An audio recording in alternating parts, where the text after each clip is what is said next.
Merci beaucoup. Merci, Monsieur le Président. Bonjour à tous. Bonjour. Il me fait plaisir, vraiment aujourd'hui, plus que je ne pourrais l'exprimer en fait, d'ouvrir cette 60e législature. Plaisir, enfin, de voir le labeur d'une année entière prendre forme. Plaisir surtout de savoir que même si je n'y étais pas, cette 60e législature existerait. Plaisir d'avoir travaillé avec certaines des plus extraordinaires personnes qu'il m'a été donné de rencontrer. Avant tout, j'aimerais féliciter le conseiller exécutif avec qui j'ai travaillé cette année, mon fidèle et indéfectible Jérémy, Christopher, Marie-Ève, merci à vous. J'aimerais aussi remercier, en plus de toute l'équipe de la 60e, le conseil d'administration de l'Association québécoise des jeunes parlementaires qui a travaillé d'arrache-pied cette année. Jérôme Turcotte, Sophie Gagnon, Benoît Auger, Damien Auger, Mathieu Letendre, Régine Debrosse, tous sous le leadership du charmant et charmeur, travailleur et même dragonesque M. Simon Saint-Georges. Il y a quelques jours, je me disais qu'il était temps, mais alors vraiment temps, de commencer à écrire ce discours. C'est alors que je volais au-dessus des États-Unis, Monsieur le Président, je revenais d'une visite en Floride, où il ne faisait pas chaud du tout, mais la chaleur ne vient-elle pas de la famille que l'on visite et non pas du soleil dans ces contrées? D'ailleurs, pendant qu'on y est, j'aimerais soumettre mes plus plates excuses à ma famille. Pour mon manque de présence, ce n'est pas par manque d'affection. Croyez-moi, blâmez le PJQ, et non moi, je n'y suis pour rien. Je me disais donc qu'il était temps d'écrire ce discours. Je me demandais qu'est-ce que je voulais dire. Je me demandais qu'est-ce que je voudrais bien dire ayant tout ce temps devant vous. Qu'est-ce que je veux passer comme message? Qu'est-ce que je veux? C'est alors que j'ai réalisé combien de fois, Monsieur le Président, chaque jour, je me disais ces deux petits mots insidieux. Je veux.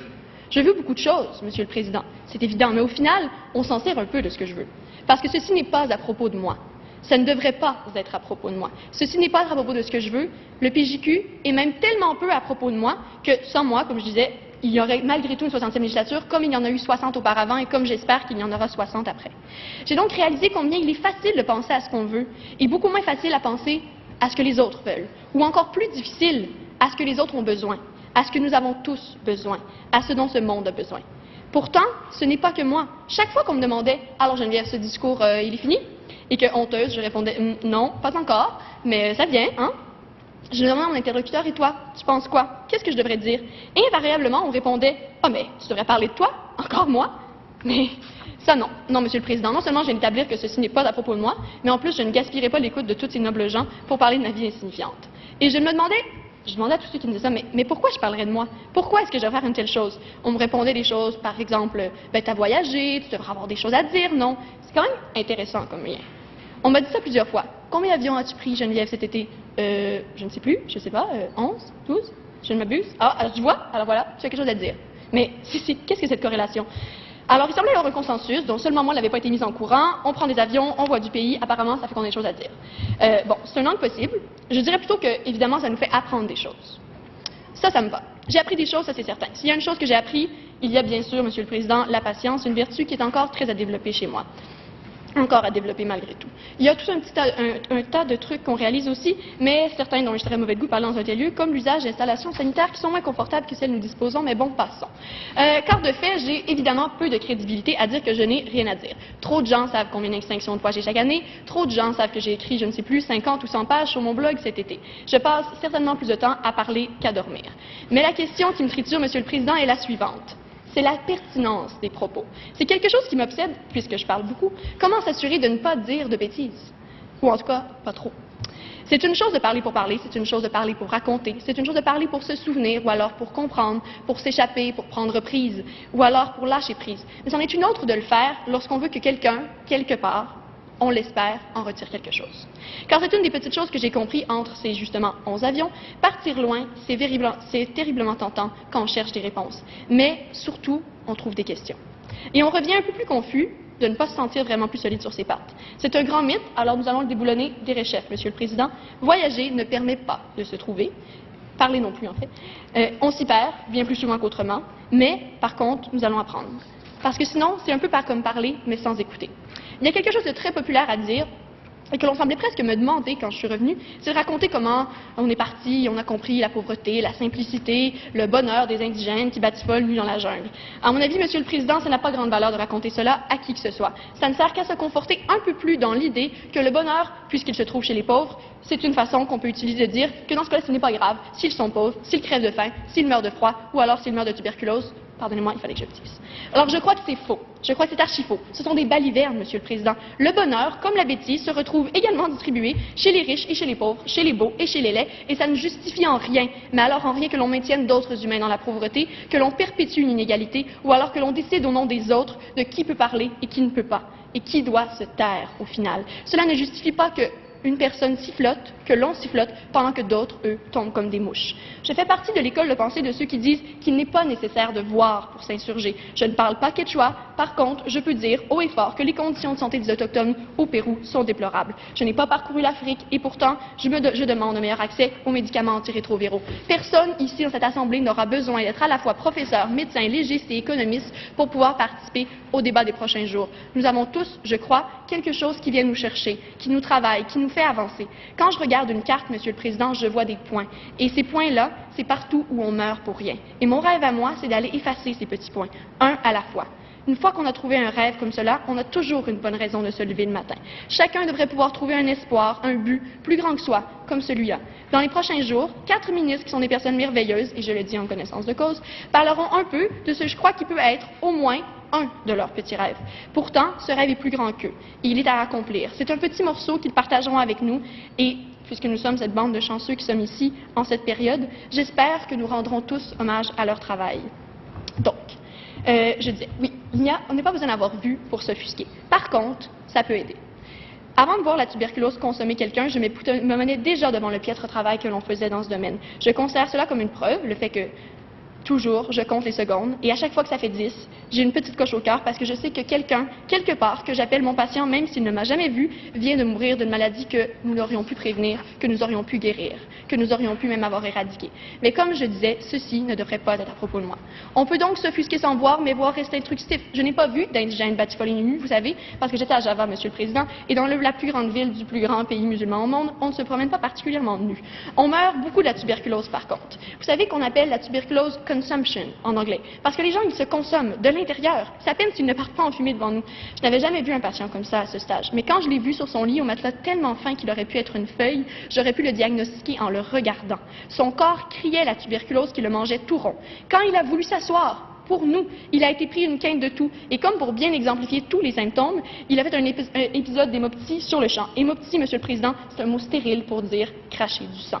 Dans son cas, ce n'était pas que du sang, c'est un morceau de poumon tout entier qui lui est littéralement sorti de la bouche parce que ce n'était simplement et qui avait la taille d'une balle de golf. Mes yeux sont sortis de mes orbites tout autant que les siens, et nous nous sommes regardés. Et c'est là que vient la chair derrière tous ces mots que je baratine, Monsieur le Président, ce que je crois que j'ai cru apprendre en presque 2 mois. Il y a un terme fabuleux en anglais, et je vais le dire, malgré mon attachement féroce à la langue de Molière, to care. La meilleure traduction, c'est se soucier, mais je trouve que ça sonne particulièrement moche. Se soucier, c'est terriblement difficile.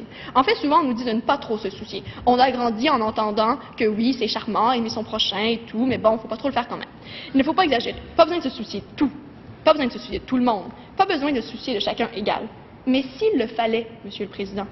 Après tout, se soucier, ce n'est pas une quantité finie d'énergie, ce n'est pas une espèce qui va disparaître, même si des fois, je me demande si ce n'est pas une espèce en voie d'extinction. Ma théorie est la suivante, c'est de la foutaise. Il faut se soucier comme des fous, il faut se soucier corps et âme, parce qu'il est tout à fait erroné que cela fait partie de nous des personnes moins fortes ou alors moins productives. La seule raison pour laquelle on ne le ferait pas, c'est parce que c'est dur. Et le plus dur, c'est de ne pas détourner le regard. Pour se soucier de quelqu'un véritablement, pour se soucier de quelque chose, il faut d'abord le regarder en face. Il est terriblement facile de faire glisser les yeux d'un côté. C'est exactement pour ça que tant de gens partent, veulent aider, font plein de choses. Ils tendent la main, les yeux bien serrés, bien durs. En plus, ils se soucient rarement de savoir si quelqu'un voulait prendre la main qu'ils tendaient, mais ceci est une autre histoire. Ce qui est certain, c'est que de se balader dans la vie, les yeux résolument clos, en chantonnant pour ne même pas entendre en plus, ça ne nous amènera jamais à rien. Ceux qui se soucient comme des fous ne sont pas malheureux, Monsieur le Président. Au contraire, c'est quelque chose que j'entends tellement souvent qu'à force de se soucier comme ça, on doit donc être malheureux. Mais qu'on doit donc se sentir coupable, et c'est pour ça qu'on travaille fort, qu'on s'implique, qu'on se démène. Mais ce n'est pas vrai.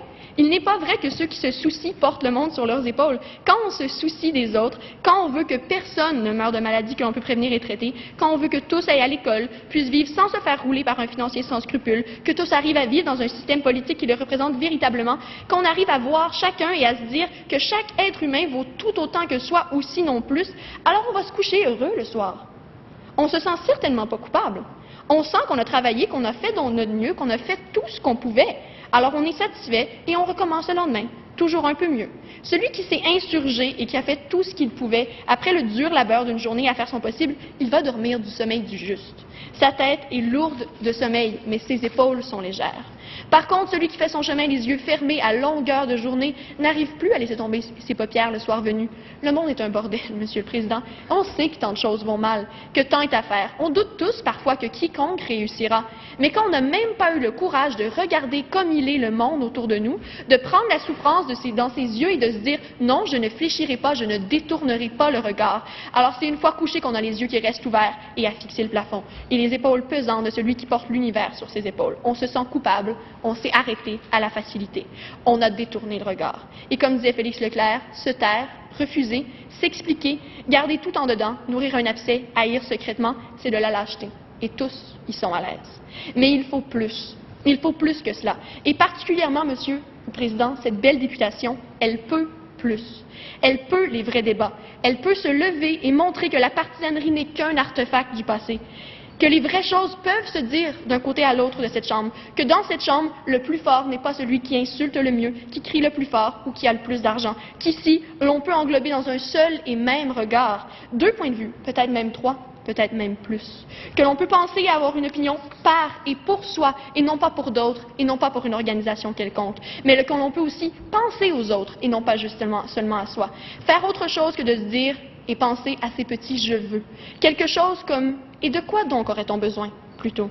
Et on ne sera pas toujours d'accord, Monsieur le Président, mais on peut vraiment parler, et on peut se parler en se regardant dans les yeux. « It takes more than medical school to make a doctor » est un slogan de collègues et d'amis que j'ai aux États-Unis. Je rentrerai dans la même veine en disant qu'il faut plus que 18 ans sur Terre et une carte d'identité pour être véritablement un citoyen. Il faut plus, il faut beaucoup plus. Il faut peut-être savoir se regarder, par exemple, ou savoir se soucier des autres et de son petit « je veux ». Il faut sûrement aussi venir au PJQ, mais c'est une autre histoire et c'est simplement mon opinion. Mais je dirais quand même à cette législature qu'elle est bien partie. Il ne suffit pas d'aller à ses cours dans la vie, de passer des examens, de se trouver un stage, de se trouver un emploi, de s'acheter un bungalow, un chien, une petite table et un divorce en devenir. Parce que tout ça, c'est un peu moche, non? Ce qu'il faut, c'est qu'il faut plus. Il faut se bouger, il faut sortir de sa zone de confort. Il ne faut pas penser que tout sera pré-mâché, pré-cuit, préparé, tout cuit dans le bec, que les choses se régleront d'elles-mêmes, qu'elles viendront d'elles-mêmes naturellement. Il va falloir bâtir nous-mêmes la personne que nous voulons être. Il va falloir bâtir nous-mêmes, ensemble, le monde dans lequel nous voulons vivre. Il va falloir penser à ce que l'on veut et aller le chercher. Il va falloir comprendre que si on ne parle qu'à ceux qui pensent comme nous, on va rester dans une zone de confort, dans la médiocrité en même temps. C'est une des raisons pour laquelle j'aime à la folie cette institution qu'est le PJQ, Monsieur le Président. Si notre slogan dit « Faites-vous entendre », cela veut dire que quelqu'un, quelque part, est là pour écouter. Et donc, vous devez aussi écouter. C'est en écoutant qu'on apprend et non pas en parlant, et c'est d'ailleurs pour cette raison que je devrais me taire plus souvent. C'est pour cette raison que vous passerez, Monsieur le Président, la plupart de votre temps à écouter qu'à parler dans les prochains jours.